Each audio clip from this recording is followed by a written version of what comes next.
Let's talk about personal finances today. I have this split up into, well, Word goofed up my outlining somehow. 1, 2, 4, 5. 4 main points.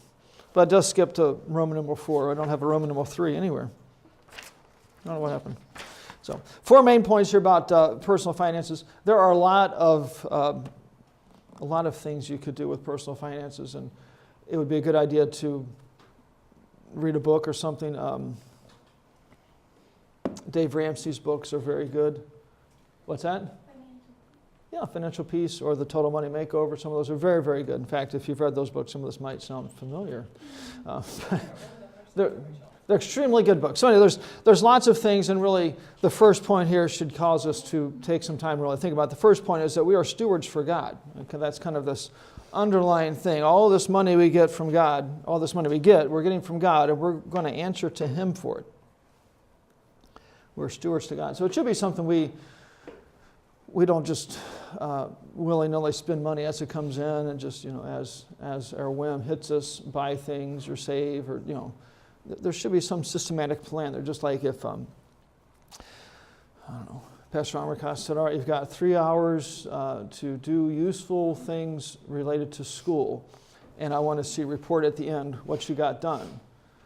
Hopefully you would think, all right, let's come up with some plan here and use this time wisely so that I can give a report that he's not going to laugh at and yell at me and tell me I'm stupid about. It's going to be a report that pleases him. In much the same way, we're responsible to God for this money. So we're stewards to God. The first point I have underneath, and I really just have 2 points underneath this one. The first one is we need to handle our money in a way that pleases God. All right, so that immediately eliminates a lot of purchases. There are some things that just aren't going to please God. Sinful things, purchases based on greed, purchases based on covetousness. So instantly all of those sinful type things are wiped out in a way that pleases God. And then the things that aren't sinful, we need to be thinking about, what would God want me to do in ways that pleases God? So anyway, we need to handle our money in a way that pleases God. The second point, and the one that will take a little bit of time to think about, is that a budget is a wise way to control the money God allows you to be a steward of. It's a wise way, and I think it's just a piece of wisdom that we should somehow have a budget. Anybody want to participate in class the easy way by reading a couple verses? Megan was the first to respond. So. Should have a sword drill so you can get their Bible out the first. So.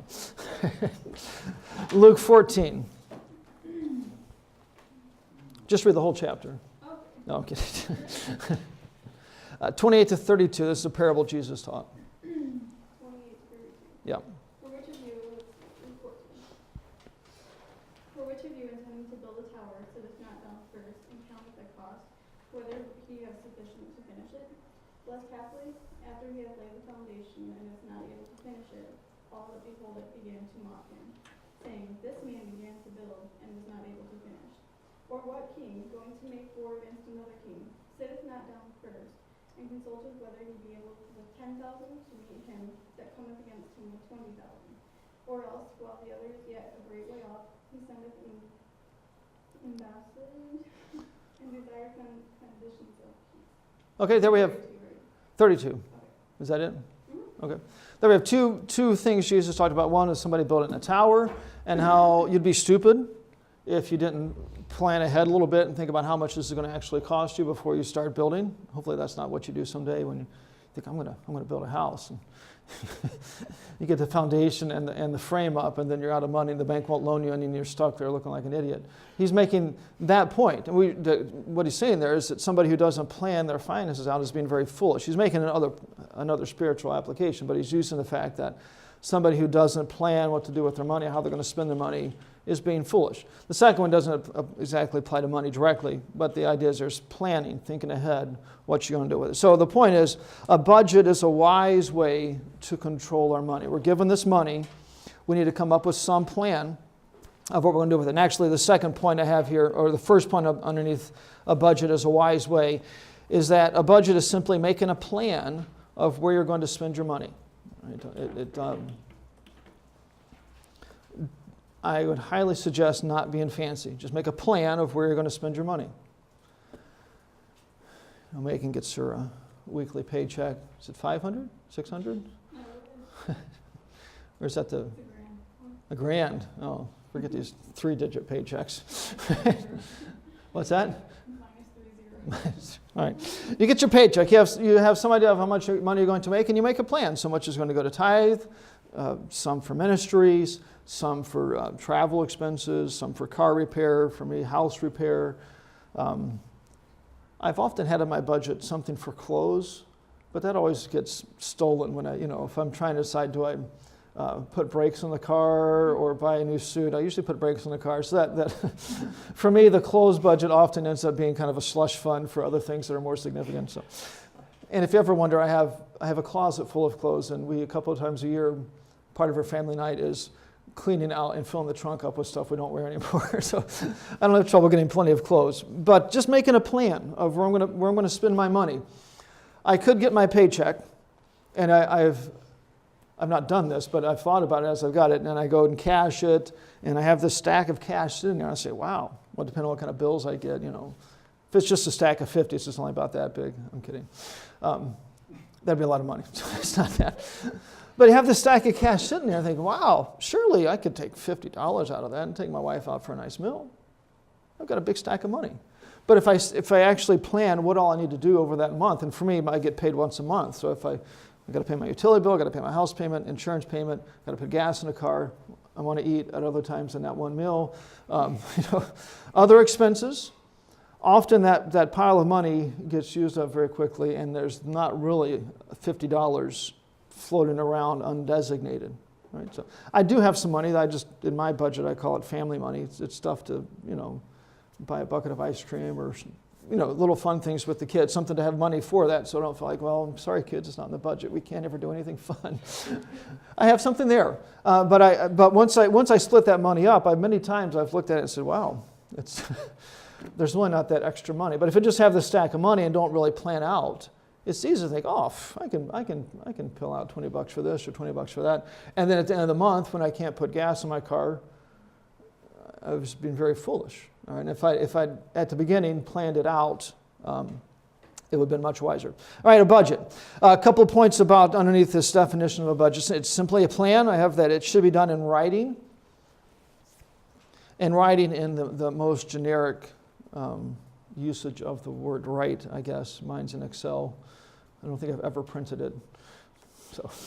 So if that counts for writing, it should be somewhere in black and white, written down. Don't just do this mental thing. Actually write it down. All right. And then a second point is what's often called the envelope system, I think is the easiest system to use. I have an envelope that says gas money on it, and I take my gas cash that's supposed to go for gas, and I put it in that envelope. And I have one that says family on it, and the family money goes right in there.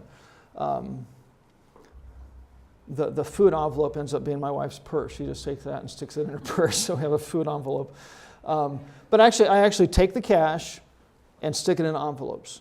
So when I need to buy something for bus, I go to the bus envelope and I get the cash out. Right? You could do it in a much fancier way with some computer program and keep track of everything, but that really sounds nice.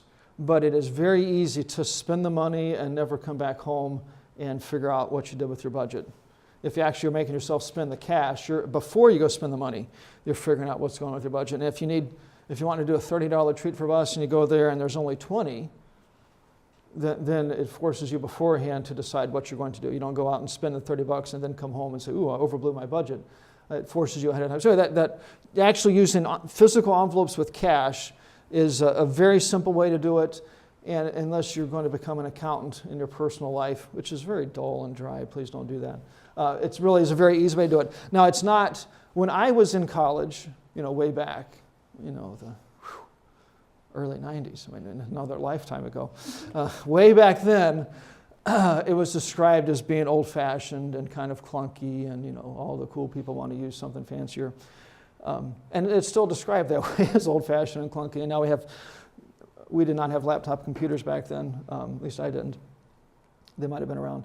But even when I was in college, I remember hearing a discussion of this and saying, oh yeah, you could use some computer program or do some fancy way, but this really is a very, very simple way. Today, even with phones and easy access to your bank account through your phone, you can think, oh, I'll just do it that way. It's much easier just to use the cash and envelopes. All right? You can make it look fancy, but the problem is you tend to not keep up with it. Right? Has anybody ever fallen behind, on assignments for classes? Okay. Everybody but Tamar needs to use envelopes, right? So, no, really, it's just our nature. You'll tend not to keep track of it. And all of a sudden, you'll have gone 3 weeks, and you're trying to remember, okay, back there when I spent that money, what was it for? Actually, having the cash in envelopes is much, much simpler. So now, if you're wondering, I don't have an envelope for everything. I don't have an envelope that's marked house payment where I cash my check and put the money in the envelope and then take it out and pay my house payment. I just deposit that money and pay it. I mean, that doesn't go in an envelope. But any of those day-to-day expenses, gas money, food money, car repair money, I'm forgetting some other things here. I have a miscellaneous one.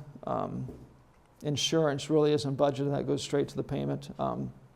So anyway, anything like that goes in an envelope, and it's much, much simpler. So what's that? Budgeting for that, especially for kids. Oh, yes, I do. Yes. I was going to give you a list of some things that I have in my budget, but saving for major expenses, so that is one. So okay, so envelope system. It doesn't really sound that exciting, but it works. And it's a very simple way to do it. You don't have to keep track of this ledger sheet, and if there's no cash, you don't spend it. It's that simple. So, all right. So a budget, whatever you want to do with it, needs to be written down, and the envelope system is at least an easy way to keep track of it. All right. Next here with the budget is some benefits of making and following a budget. The very last point we'll talk about is the budget is worthless if it's not kept. Some benefits of making and keeping a budget. Making and following a budget. Okay, one is it helps identify spending priorities.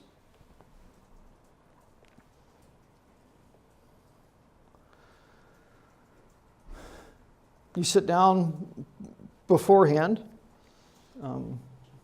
To me, usually every year I reevaluate it, and then as needed through the year sometimes. But I sit down when I get my paycheck, which was the 15th of the month. The first part of this week I got my check. And I sat down with my paycheck, cashed it, got my laptop out where the budget is kept, and my envelopes. And I went through there, and I was thinking about the expenses I'm going to have this month, and it made me prioritize expenses. I need money for gas. I need money to pay my utility bill. I want to eat. I don't necessarily need money for, I don't know. Well, let's look at Amanda to buy, a case of gumballs or something. I don't necessarily need that. So that's going to go way down the list. It helps you figure out what's important, and you put the money there. All right. Some of you probably have mismanaged your time, and all of a sudden you realize, whoa, this big project is due tomorrow, and I haven't really thought about it till tonight, and you don't have enough time for the project. In reality, if you had thought about it earlier, you had plenty of time. You just didn't use the time when it was there. And often that's the same case with our money. It's not so much that we don't have enough money, it's that we waste it on things that aren't important. So it helps us identify priorities, what's important. The money goes there, and then as we get those important things taken care of, we can filter down to more optional items. So, all right, second thing is it helps prevent money problems in a marriage. I just finished. Are you hoping to be there someday? Megan? Yeah. Megan? Is that like some special type of vegan? Vegan? Megan? Pecan. All right. I just finished up that book, How to Have a Heavenly Marriage. Any of you guys read that? Yeah. It's a good book. Anyway, in there he made the point that the most common problem he's dealt with comes back to money and strife over how you're going to spend money. There's often other factors involved, but money is at the heart of it. Now you have to get past the honeymoon, and there'll never be problems in your marriage. So think past that. A year down the road, where you're wanting to buy a new dress, and your husband wants to buy something for the car, and there's not enough money for both. And if one of you, or often both of you, get to be selfish, then there's a fight over that money. All right, and it tends to be great strife. Right? If you have a budget and you sit down before you get to that point of tension, and you say, all right, this is what we're going to do with our money. We're going to, every month we're going to put this much, we're just going to set it aside in case the car needs fixed. We're going to take this much money, we're going to reserve it for gas. You make that decision before that point of emotion, girls, where you really want that dress, and you stop thinking logically. Maybe we should argue about whether or not that ever started. I don't know if it's something that would have to stop. Sorry. But before that point of emotion where you want that certain thing and your husband's saying no, it really, if you make the decision beforehand, it's not your husband saying no, and he would have the authority to do that. It's not your husband saying no. It's you guys agreeing beforehand. This is what we're doing with our money. All right, so it removes some of that tension. All right, and if you're thinking that'll never happen, no. We're people. And there'll be a time where your wife is going to want to go out to eat. and a husband will say, well, we really don't have the money. And the wife will start to get steamed a little bit, but then she'll realize he's right. We decided that the budget we work together on doesn't have the money in it right now for that. Okay? So anyway, it helps eliminate all kinds of problems in marriage. I mean, just that facet. And then if you are identifying the spending priorities, you're not going to have the extra complication of bill collectors calling you. You know, the phone companies calling and saying, hey, you haven't paid for 6 months. We're going to cut your phone off. And the utility company calling. You're not going to have all that pressure either if you're using your money wisely. So anyway, it is a thing that can sour marriage very quickly, and a budget helps eliminate that. So it helps prevent. It won't get rid of problems, but it does at least prevent a major source of them. All right, a third thing about how some benefits of keeping a budget is it allows for planning for future expenses. It allows you to plan for future expenses. Can anybody think of a significant expense that you will have this year in the future? School bill in the fall, okay. You should plan for it. Hopefully you're thinking over the summertime about that school bill, and you don't, you're working 2 jobs and think, Pizza Hut every night. Hopefully you're planning for the future, and you don't get your school bill from the business office and say, wow, they want me to pay again? I just did that last year. Hopefully you're not surprised, but there are people that go through life like that. You've probably talked to somebody on a bus route or something where they say, oh, the utility company sent us this gigantic bill. As if it was a surprise. They never got a utility bill before. They never do that. No, you know it's coming. All right, so it looked like I had a question. No, you can just ask other expenses. Okay. Have a trip to Thailand, so it's something you need to plan for now. Yeah. Plane ticket costs how much? Charge it. All right, yeah, that's going to be a major expense. You need to plan for it. You're going to have to buy books in the fall. Okay, for me, my children go to the academy for free as part of my, almost said tuition, but that's the wrong word, part of my salary. But I have to pay the book fee every month, or not every month, every year. So I've got a $300 payment to make midsummer for the book fee. I know it's coming. Would it be smart for me to think about that now? Or just wait until that thing hits and say, oh man, sorry, I guess you don't get books. No, I should plan for it. All right? And if you sit down and if you really, in college, I never had this problem, and I really don't today, but if you sit down with your money and think, wow, I've got a lot of money. What am I going to do with all this? If you sit down and start thinking about what's important to spend your money on and what expenses you're going to have in the future, you're going to find that money very quickly all gets assigned someplace. Right? You don't have as much slush money as you thought. If you need slush money, have a clothing budget, and then you can always steal that. All right, so it allows you to plan for future expenses. I replaced my roof a year and a half ago. I knew it was coming, so I was planning beforehand. It still hurt, but I knew it was coming. It wasn't something where the roof's leaking, I have no money, and I just act surprised that the roof is leaking. I know it's coming. I know at some point my furnace is going to break. I know that my car is going to die. I know the refrigerator's going to finish dying. I know those things are coming, so I should plan for those. All right, and a budget gives us the opportunity to sit down and think, what do I need to save some money for? What expenses are coming down the road? So, all right, and then the fourth point here about benefits of keeping and making a budget is kind of a generic one, but I think it's not unimportant. It allows us to be better stewards of the money God has given us. Better stewards. Use that money more efficiently. Really, that should be enough to make us think, well, maybe I should do this. But the other benefits are definitely real.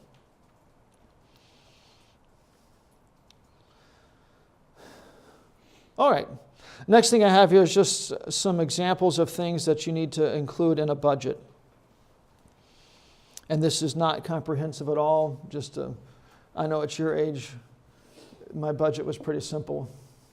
School bill, a little bit for my ministries, and that was about it. There's nothing else beyond that.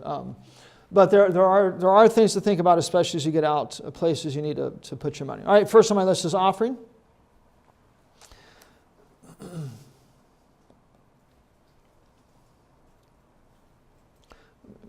Hopefully that's giving money to God. That should be there. Savings. Now that could really fit. You might not have a budget called savings, but so those future expenses, you should save that. How many have ever heard a pastor, somebody griping about a missionary who was flying home for furlough? It was you guys all the time. I'm kidding. We were just talking about John this morning. Remember that video I made when we were there of him singing in the shower from outside the door? We're going to have a current event here shortly with the high schoolers. I think I might pull that out. It's about 6th grade or something. He was at the top of his lungs singing, having a good old time. So there's no picture because we're outside the bathroom, but just hearing him sing. What was I saying? Anyway, a missionary coming home from furlough, and they write these letters like, oh, we're coming home from furlough, and we have to buy tickets as if it was an unexpected expense. You know it's coming. All right? I know it's expensive, but it's not a surprise, and you should plan for those things. So savings for those types of future expense. Jacob even mentioned something as simple as Christmas. I mean, do you want to buy your children Christmas presents? I believe you. She'll extend that to her husband as well if you're thinking about her, so you get no presents. But no, I want to buy my children Christmas presents. So I have a Christmas savings. It's trying not to make it a slush fund. I actually try to use it for Christmas. And I actually, it's there all year. My wife just this morning, she said, oh, I found some stuff at Bath & Body Works for Christmas presents. I was not that excited because I knew it wasn't for me. But we have the money sitting there for Christmas presents, so we can spend it. But anyway, savings for that type of thing in the future. All right. A third one that the guys will not forget, I know, is food. All right. You need to eat. And Megan. We need to eat. All right, let's leave it there. Food. You don't have to spend a whole lot of money on food. Megan, just what are we talking about? And I'm not here talking about fast food or restaurants. All right, I'm talking about food to eat at home. I'm amazed sometimes at how much people eat out. I feel like I eat out too much sometimes, but it's really expensive to eat out. So, but food, you need to buy food and eat it. Yeah, don't just buy the food. Eat it as well. And don't do the other. Don't just eat food. You also need to buy it at some point. So. All right, another category you need to have there is housing. You need to live someplace. Rent payment, house payment, lot payment for your campsite, the dunes. You need to live someplace, and that needs to be in your budget. Right. Utility payments, lights, electricity, gas, those things cost money. And if our president has his way, those things will cost more money. But you need to pay for those. And again, I keep saying, it's not a surprise. That bill comes every month. You need to plan for it. I really, really enjoy getting paid once a month because most bills come once a month. So you get my paycheck, pay all the bills. It makes it easy. If you're getting paid weekly, you need to think 4 weeks before the utility bill is coming that it's coming and save some money. So that when you get that utility bill, you don't have to send your whole check to pay off your utility bill. Right? Each check gets split up and some money goes in all these categories. It's much more enjoyable to go through life that way. But anyway, utility payments, that's going to come. Transportation, you somehow need to get around. It could be your car, could be gas for your car, could be repairs for your car, or it could be, your Uber envelopes. You could take Uber rides around. what's that, Lyft? Is that another company that does that? It's one of those ride-sharing companies. Uber's That's a big one. Anyway, somehow you have to get around. If you live in a city and you're taking the public transportation, you're going to have to get around. All right, it might be to repair your bicycle. All right, but there's going to be some expenses there. Transportation. I don't have it split down here, but we'll talk about this later. But you're much, much better off not having in your transportation budget a car payment. Right, you're better off there having some car savings. Right, I have been backed into a corner where I have to borrow money to buy a car, but I avoid that tooth and nail. I think it was Ann's fault that I had to borrow money last time when I bought a car. We had a $5,600 deductible on our insurance at that point, so $5,600 went out to pay for Ann. I don't know, what's it worth it? Ann or the car? I don't know. But anyway, really, it really should be something where when you go buy a car, you have cash, and you go buy a car with cash. Now that requires planning several years ahead of time. You're not going to do that in 3 weeks, unless you're Megan. Then she might, But anyway, transportation, you should think about those things, and there should be some money allotted to those things. All right, the phony one here, clothing. All right. I really, the last couple of years, have even dropped it out of it's not even a line in the budget anymore. Because I do buy my wife a dress every now and then, but I steal that from other places. We don't have a clothing budget. Health care. You're going to need aspirin. You're going to need to buy Band-Aids. You're going to whatever. You're going to have health insurance. And those things are expensive. If you don't think you need health insurance, the president here is to tell you that you're stupid, and you have to buy the health insurance he wants you to have just because you're so stupid. But healthcare, it's going to be expensive. I know at your age, and even at my age, we're not facing chronic illnesses typically. We don't have a whole lot of expenses, but those things are coming. You could break your leg. Those things can happen, and they are expensive. I have a nice scar across the top of my thigh from a chainsaw. All right, that was about a $1,200 cut. All right. At that morning, I wasn't thinking, all right, we're going to spend our medical money today, but we did. Right?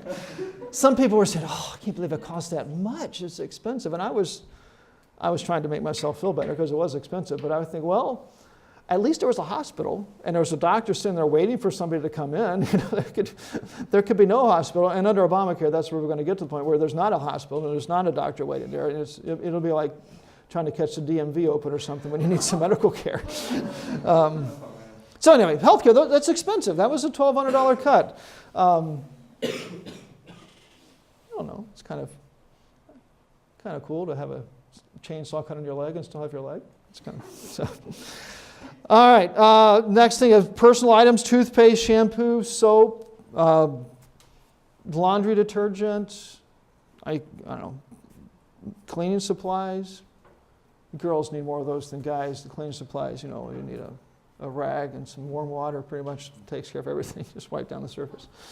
But those types of things, it costs money. I mean, that's... To clean up things, to wash your clothes, all this stuff takes money, and you want to plan that ahead of time. You don't want to get 2 weeks into the month and turn to your wife and say, "Well, sorry, there's no more laundry money. We're just gonna." Yeah, no, you should plan. You'd plan that ahead of time. Well, we're just going to shower in our clothes and save. Anyway, so, personal expenses. That should be a factor there. And some people do that all kinds of different ways. I know some people that they give their wife a certain amount of money, and that's supposed to cover food and all of those household items and shampoo and soap. And she's supposed to just, all of it comes out of that one bucket. Some people have a certain amount that's designated food and then a separate line item that's this. Really, I'm not saying one or the other is right, but you should think about that. Somehow accommodate that. Your wife is going to want to wash the dishes, and you're going to want to have your clothes clean, and you're going to want to have the shower periodically cleansed of mold and stuff growing on the sides, and that's going to take some money. So, all right, so personal items. Next on this is not necessarily in order, but entertainment and recreation. It's not wrong to put some money towards that. Now, if that gets to be the largest item in your budget, then maybe we've got some issues. We have a $30 family envelope right now.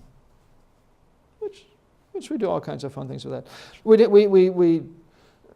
we're going to go on vacation. That's a completely separate, that more comes out of our savings. But just the monthly expenses, we have some money set aside for that. So that if we're, tonight pretty much is ruined for family activities by a wedding. Right? If you girls are wondering when you want to get married, I don't care when, just not here. That's the biggest criteria. So it ruins family nights. But anyway, if we were going to, I'm joking, mostly. If we were going to go out and, what did we do the other day? Can't remember where we went. We went to Maryville or something. I just remember we were out on a Friday evening, and I said, let's sometimes we'll just take food and eat on the road, but let's stop and we'll buy some sandwiches at McDonald's or something like that. We'll spend $10. And we had that money to do it with. I didn't feel like we were going to rob from our tithe or something to do that. We had money sitting there. So some money for that is not wrong necessarily.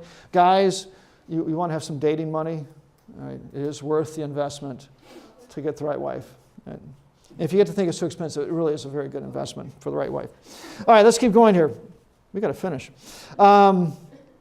School expenses, insurance, ministry needs, and then one last on my list. And this is I'm not trying to list everything. Each person has different ways they want to slice these things up.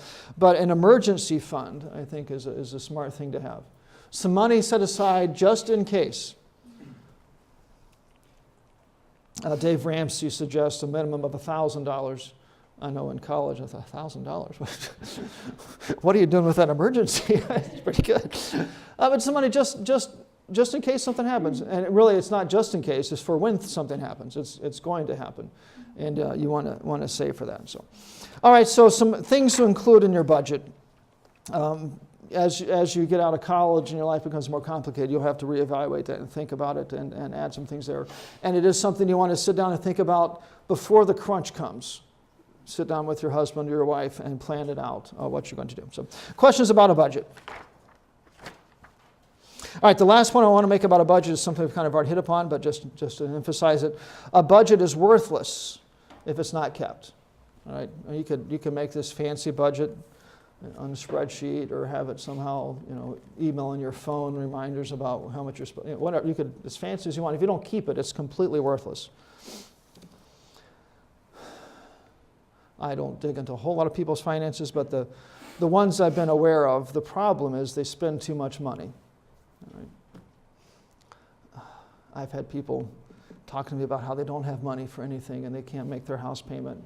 And the cars broke down, they can't afford new tires, and they have a Starbucks, $4 drink in their hand. And I'm polite and I sympathize with them, but in my mind I'm thinking, well, why are you buying Starbucks? Right? Or in the same conversation where they don't have enough money for all those things, they'll talk about how they stopped at what's that restaurant? One or something. Boston Market. And they're explaining, well, they have better food there, it's not fast food, and it's healthier. I'm thinking, but your car's going to die. Right? You spend money when you don't have it. Right? You don't have to go out to eat. You can take sandwiches with you, or you could just go hungry till you get home. The problem is the spending. Okay, and that's hard. Right? You've got to tell yourself no. And really, this whole budget thing is completely worthless if you don't stick to it, and that requires a little bit of discipline. So. All right, next thing. We got 4 more things to cover, and you guys 3 more things to cover. Better listen fast. All right, that was the longest point, I think. The next point is debt is something to be feared. Debt is something to be feared. I don't think it's completely wrong to go into debt at times. I mean, our church owes money. So we offer you a loan if you can't keep up with your school bill. So it's not necessarily always wrong, but it's something to be feared. Fire is a very, very useful thing. Often it's kind of removed from us and we don't think about how useful it is, but these lights are on because someplace either there's a nuclear reactor burning stuff or there's some plant burning coal or natural gas. It's because of fire. I have a wood stove in my basement. It's really nice, but if that fire gets out, then I've got major problems. And that really is the way to think about debt. Sometimes there's some real uses for it, but it's dangerous. It's something to be feared. Let's read just a couple verses quickly. Proverbs 22:7. Jacob's flipping frantically. We'll let him have that one. And let's do Deuteronomy 28:43 to 44. I think that'll be sufficient. We could also look in Deuteronomy 15 and but other places, but I think that'll cover it. Proverbs 28:7. 22:7, you're right.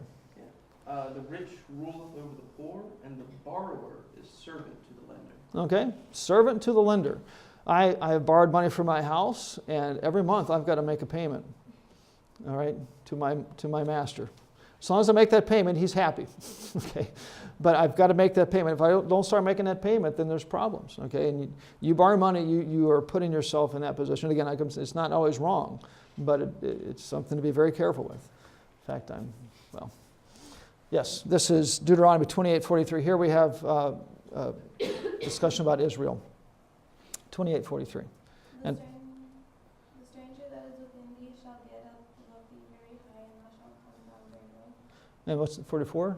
He shall lend to thee, and thou shalt not lend to him, and he shall be the head, and thou shalt be the tail. Okay, talk about some curses on Israel if they don't obey God. One of them was, you're going to borrow from other people instead of you lend money to them. You're going to borrow from them. So anyway, the point is it's always associated with bondage or some type of curse or judgment from God. It's something to be feared. Not necessarily wrong, but something very much to be feared. All right, quickly here, let me give you some general warnings about debt, and then general warnings. First of all, it can limit your mobility as a Christian, or just your mobility as a whole, not physically being able to walk around. But if God calls you to the country church with 30 people and you've got a $20,000 debt, unless those 30 people all own large commercial farms and tithe, you're in trouble. All right, you're not going to be able to go to that church and take it. So you have other masters other than God that you've got to answer to, and you've got to pay those people off. So it limits your ability. Second thing is it presumes upon an uncertain future. You're assuming that you're always going to be able to make that payment. I've been there in the store and you see the laptop, and if you're like a Sam's Club or something, or other places where they don't put the price, they just put the monthly payment down. It's easy. $30 a month, I could do that. A good mental game is to think, could I have done that last month? Could I have done it the month before that? You're assuming that the future is going to be this rosy picture, and you won't, next month you won't have that unexpected expense, so that $30 payment won't be a big deal. And really, if that $30 payment isn't a big deal, then save the money and go buy cash. Don't go buy cash. Go pay with cash. All right, so you're pursuing upon that uncertain future. There are going to be problems, and if you don't factor that in, you're going to have problems. So, all right, a third thing here may interfere with God's protection or provision for you. Those could really be listed separately: God's protection, God's provision. God might not want you to have that particular item, and His way to not let you have it is to not give you the money. And you go out and borrow money and get it. Or it could be that God was waiting to give something to you miraculously, and you go out the day before and borrow a bunch of money and buy it. All right? I mean, God, you can trust God. If He puts you in a position where you don't have the money for something, then don't go into debt for it. Trust Him. All right, another general warning here is that debt should not be looked at as a tool. Sometimes it's a necessity, but a tool, especially in the business world. People talk about leveraged buyouts and other things like that. Anybody remember some situation from the Great Depression where people looked at borrowing money as a tool to make lots of money? Amanda does. I mean, people borrowed money, bought all these stocks with it, then the price fell through, and it's part of the reason why we have the Great Depression. If you're sitting there thinking, all right, I could borrow this money, and then it's a very dangerous place to be. All right, it's not some tool. It's something that you should fear, not a tool. All right, another thing, just a general thought here about borrowing money is you shouldn't really loan money to friends. Give them money, which is a very awkward thing. I borrow $1,000 from Jacob, and every time I see him, that $1,000 is in my head, and it's in his head too, because I haven't paid him back. And it's just really, you're asking for a friendship to be severed there. If you really want to help, give them the money. But that type of thing, you're asking for problems. So, all right, one more here. Be very, very careful of credit cards. Yeah, not wrong. I have a credit card. Very useful, right? Very convenient. But the problem is, it's too convenient. Right? You can swipe that credit card and spend more money than you really think about. It really is. It's emotionally less painful to charge something than it is to take a pile of cash. If you're going to buy the $400 computer and you come in with a stack of $400 in cash, that's a little bit harder to hand over than swiping the card. In fact, if you're swiping the card, it's really easy to say, well, I'll take the computer and give me the extended warranty package and throw in the external hard. It's easy to just throw all those other things in there because you don't as much see the expense there. So anyway, be very, very careful of credit cards. If you have one or ever get one, it should get paid off in total every month. I mean, we have a credit card envelope, and usually I use my credit card to buy gas, so I'll charge the gas, and I come home and I take the gas money and put it in the credit card envelope. And in a good month, we count the money in the credit card envelope, and we look at the statement, and they match. All right, and if they don't match, then we're trying to figure out what we did wrong. But we try very hard to do that. So you should pay it off every month, very, very carefully. All right, the last thing here with debt is that there's very few things that we should think about borrowing money for. Very, very few. I've got a list here of some things to think about and then some things to not think about. All right, really very, very small list of things here that I think are legitimate means under normal circumstances. One definitely is a house. I think that's worth it. But you can go way over your head, and you don't have to borrow the maximum amount that the mortgage company will give you. You don't have to do that.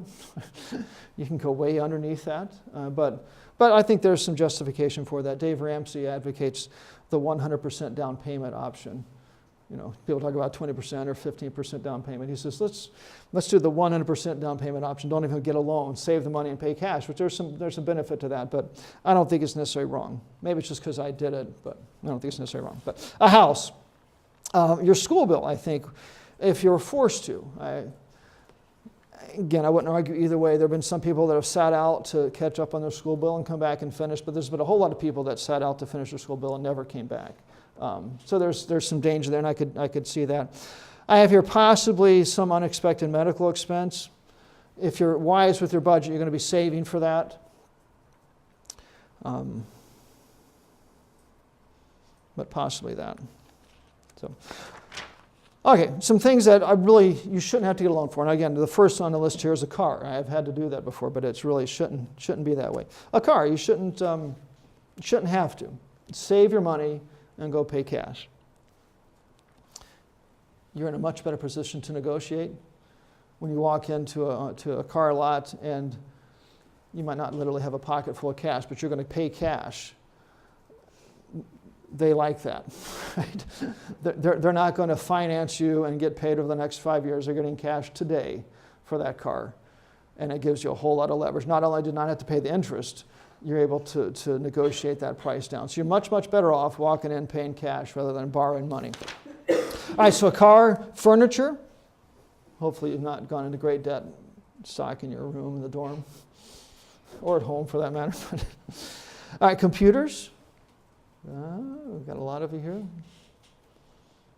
A couple of you, hopefully, at least you're not using the one that you're in debt with right now. Jewelry, girls. Or even when you're buying the ring. Yeah. The engagement ring. You don't have to borrow money for that. No, I was thinking jewelry, why would you borrow money? People do. People do. Another thing people borrow money for is vacations. Mm-mm.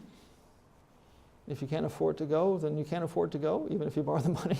So, and you can go on and on. There's all kinds of things people borrow money for that's just really foolish.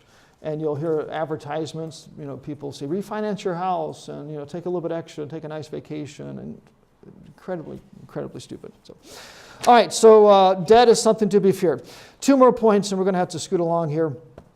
Savings is wise is the third one. We have debt is something to be feared. Saving is wise.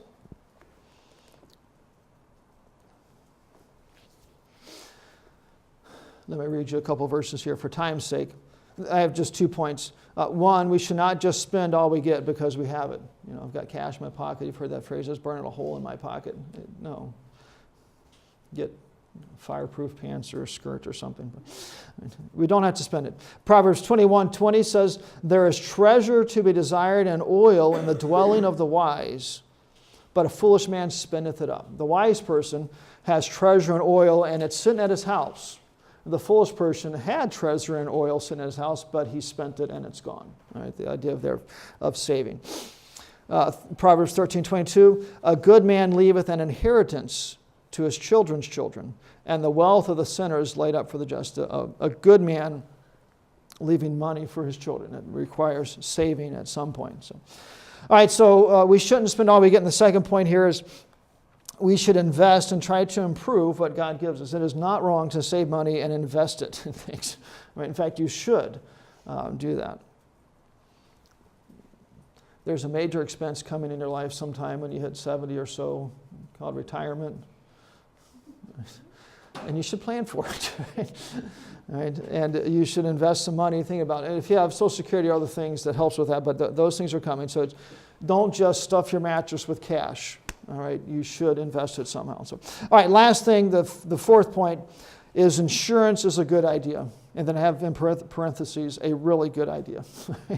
Insurance is a good idea. In some cases, mandated by law, but even if it's not mandated by law, it's a very, very good idea. All right, let me mention a couple of things. First of all, something called a deductible. Does anybody know what a deductible is? I mentioned it prior. We had a $5,200 or $5,600 deductible. What does that mean? The part that you pay. Yeah, I had to pay that first $5,200 or $5,600, I forget. And I had to pay that, all of that before the insurance company began to pay anything.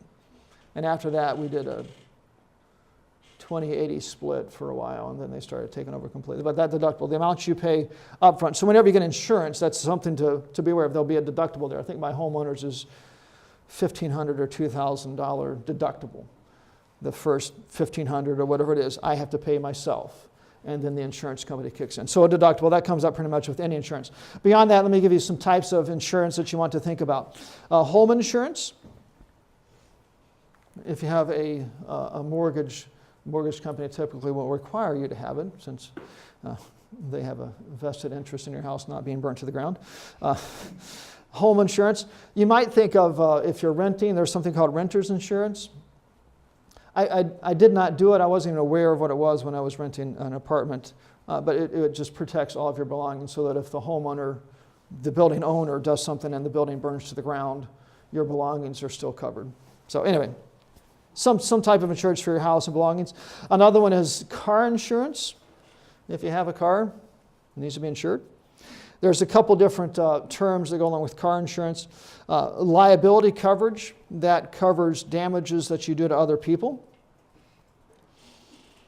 You drive over somebody's mailbox. You did that, Megan? No, I said that only for guys. Only for guys. All right, you run into somebody's car, something you're liable for. Again, that's at the bare minimum, you want to have that liability insurance, bare minimum. So, then you can also have liability. You can have collision. That covers your vehicle in an accident. I ram into Jacob's truck. I'm liable to repair his vehicle. And if I had collision, then it would cover mine as well. All right, so that you can get that. And you can have something else called comprehensive, which is, it kind of covers your vehicle under a whole wide variety of things. A tree falls on it.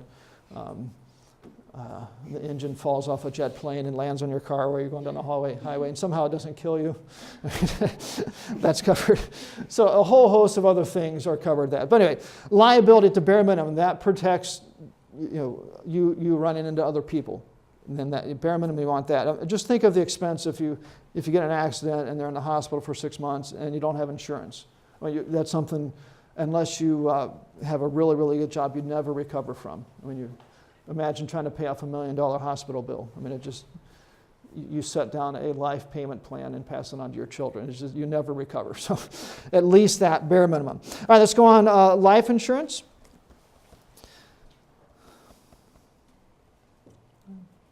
None of us want to die, but it is coming.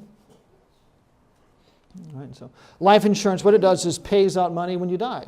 If I die, my wife is going to get some money. If she dies, I'm going to get some money. I tell her it's dating money, but she doesn't especially like that.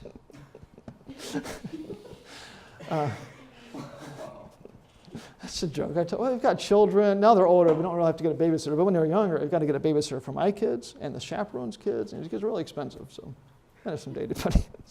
But anyway, there would be expenses if my wife died. Keeping a house clean, there would be extra expenses. But anyway, mostly we think of the man, the husband, having insurance. If he dies, what's going to happen to his wife? And you don't want to leave your wife, you're not allowed. You don't want to leave your wife uncovered. Like, well, I've got this gigantic house payment and this car, hopefully no car payment, got all these expenses, and he just went and died. Now we have no income. You want to think about what's going to happen if all of a sudden you're gone.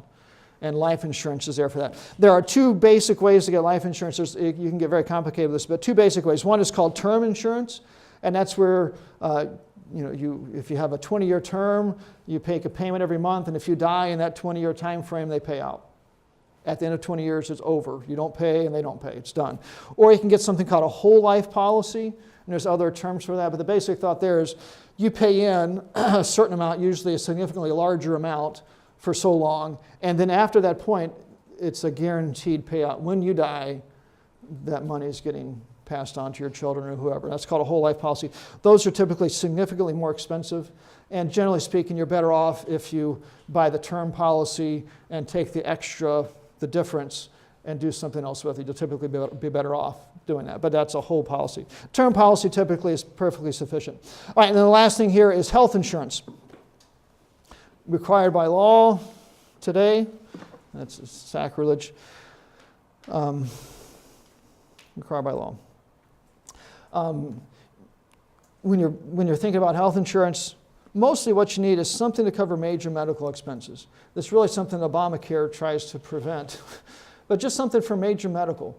If you break your leg in 4 places and end up in traction in the hospital, that's going to be major money. You want to have coverage for that. You don't need to have coverage, so if you have a fever and you need to go see the doctor to get some antibiotics, you can just pay that, all right? Major medical, that's what you need to get covered. We have all kinds of people today that have all of those little expenses covered. It causes extremely expensive premiums, and it really isn't needed. Those little nickel and dime expenses, take care of yourself and just get the major medical things there. So, all right, insurance, a really good idea. So, question? Okay, questions? All right, you're dismissed.